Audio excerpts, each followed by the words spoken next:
What's going on, guys? So there are a lot of Christians that struggle with money. And if you're watching this, you might even be one of them. Today, we're going to be talking about 3 mistakes that oftentimes keep people broke as Christians and what you can do to reverse your course to achieve wealth and abundance that God actually wants for you. Let's get into it.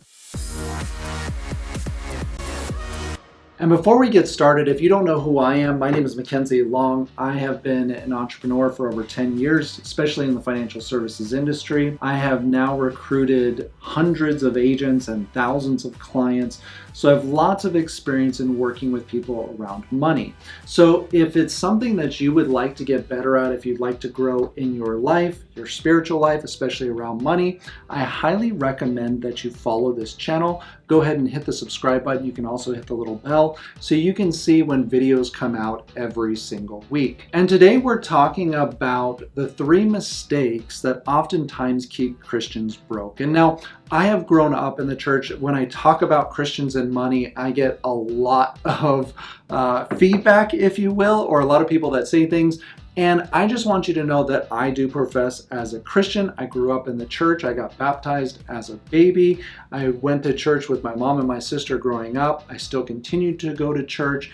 And it's something that has been difficult for me to navigate because if you're anything like I am, you probably see some huge discrepancies amongst Christians and what they believe and how they feel about money. And what I've found is that Christians are probably one of the groups that struggle with money the most. And I think the reason for this is because there's such mixed feelings amongst Christians when we mention anything to do with finances. And partially it's because the poor want more money, the wealthy struggle with using it correctly, everyone feels guilty about wanting more, the people in the church feel guilty for not giving enough. The church's culture of addressing financial issues is extremely odd. They kind of just talk about tithing and maybe a little bit about giving to the poor. And unfortunately, if churches do really talk about money and finances, they get labeled as this prosperity teaching gospel, which is something that's just kind of made up. But if you say that you're supposed to make money and be generous with it, somehow you're teaching prosperity gospel. And so unfortunately, this means that churches just kind of leave it up to an old DVD series that's sitting in the back from Dave Ramsey or maybe an online course,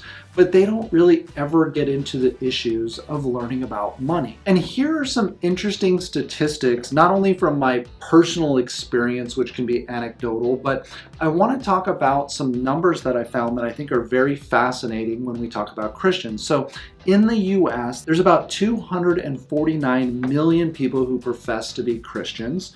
And of those, only about 99 million of them actually attend church. And this includes the Christmas and Easter group, right?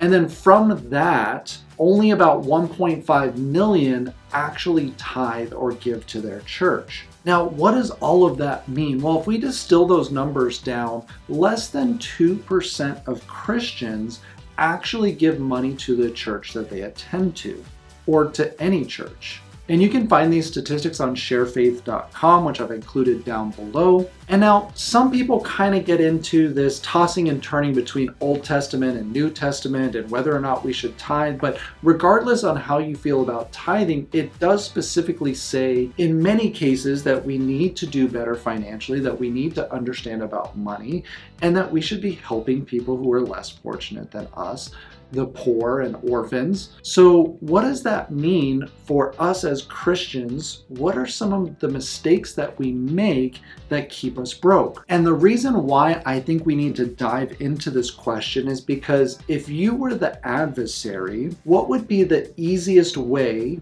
the fastest and most assured way to collapse a church or the congregation, if you would, of Christians? And for me, I think that, and maybe this is from being an engineer, but I would go for the foundation of resources.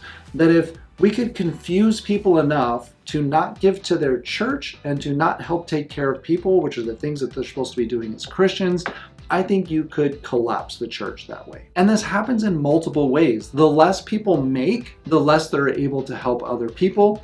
And the more Christians that need help means the less that we can help other people to profess the faith, right? And the less that we can give to the church, the less the church is able to do through us. One of the things that I love about my church is that you just don't give to our church, you give through our church, so that money is going to go back into other areas in the community where it's needed the most. So what can we do as Christians to not make the same mistakes with money? Well, number one, I think we actually need to get into the parable of the talents. And this is from Matthew 25:14 through 30, and you can go and read that on your own. But what I think happens oftentimes in the church, oftentimes with people, it's not just Christians, but we can get to this point in our life where things are just kind of lukewarm. And the perspective that I took away from this particular set of scriptures was that you're not going to be judged on what you can actually produce, on what you're able to do according to your capability.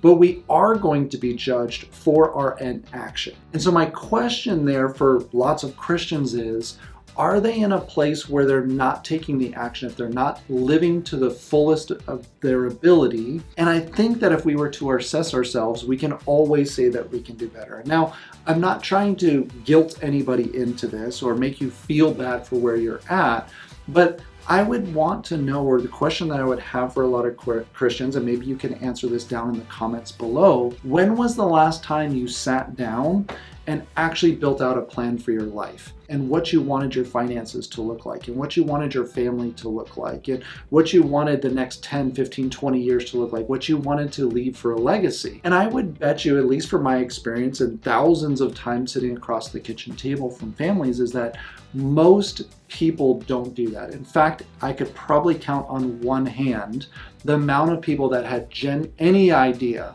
what their future was going to look like or what they wanted it to look like. Now, not all abilities are based on money, but it's the fruit of our labor, which can include money. And for some reason, Christians have this very unique feeling about it, and I get it even in the comments when I post about Christians and money, is I almost immediately get attacked for saying those two things together. It's almost like saying a sin and Christians together. Like, Christians aren't supposed to have any money, they're not supposed to do well financially because somehow that's not good. And this has seeped into the brains of a lot of Christians, and I think it's very unfortunate that there ends up being this separation between those people who do well financially and those who don't. The Bible verses start getting twisted to fit their perspective and their narrative. We do this with politics as well, around money. But something that can help you stay out of this first mistake is learning what God really has in store for you. And maybe it includes money and maybe it doesn't. I don't specifically see anything in there saying that every time that somebody gets money, it's only because it's a blessing,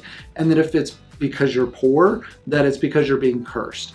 Now, there are instances where that does happen, but I don't think that's the case 100% of the time. And I honestly don't think that God really cares. I think God just wants us to live to our fullest and for us to do the best that we can. And if that produces tremendous wealth or a little bit of wealth, that doesn't really matter, but that we gave it the best that we could. So my question here for you would be, are you giving it your best? And if you can answer that with a whole heart, then you can check this one off your list. The second mistake that I often see with Christians comes from Acts 20:35 and Timothy 6:17 through 19. And it says that it's better to give than it is to receive. The Bible talks about giving to people a lot. And it acts as if we're meant to be vessels. And sometimes, maybe if we get past the first step, the second step can often be confusing because maybe we felt like we've earned it, maybe we felt like it's been given to us and it's a blessing, and it kind of stops there. And I think it's important to give back to your communities. I think it is important to your tithe. I think that if you can't figure out how to live on 90% of your income, 100% is not going to make it any better. If you don't allow God to come in and make a difference with 10% and find out how to live on the 90%, you're missing out on a lot of the lessons that you could learn by having to do with a little bit less. And part of those lessons, I think, are once you understand that those things are not going to fulfill you, that a nicer car and a bigger house and an extra this and an extra that, those things don't actually fulfill you. But what does fulfill us is when we help other people. And that includes giving to our church, giving back to the things that are happening around the world, helping other people and giving our time and our resources. And I think this is really important that Christians oftentimes, at least by the numbers, are missing out on. Over 98% of Christians are missing out on this number 2 mistake, in that they're not giving back. And maybe this is money, and maybe it's not. And I think one of the ways, the biggest ways that we can profess our faith is through actually living the life that we tell other people that they should live.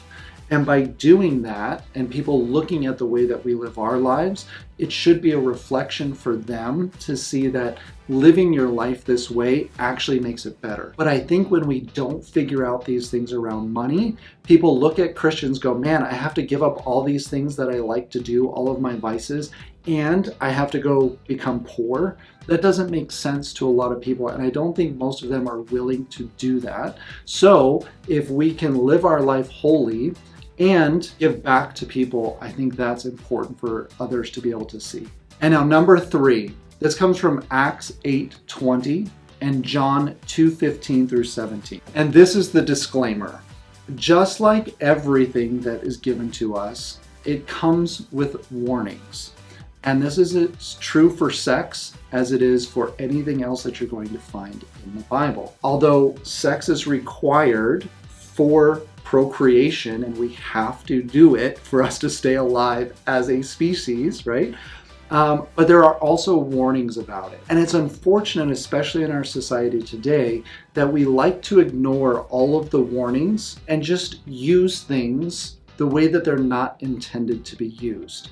And that is just as true with money. And I think the biggest disclaimer here is that understanding that your pursuit towards money does not give you a position or the ability to go to heaven. It does not provide salvation. There's only one way to be able to do that. No amount of money or lack of money is going to make a difference in the eyes of God. And money should not be where you put your trust and your foundation into. That is left for your faith. So we are asked to earn it honestly, use it wisely, and not to put our faith into it. Because wealth can come and go, but God's love for you is not going to change. It is not based on how much wealth you actually have.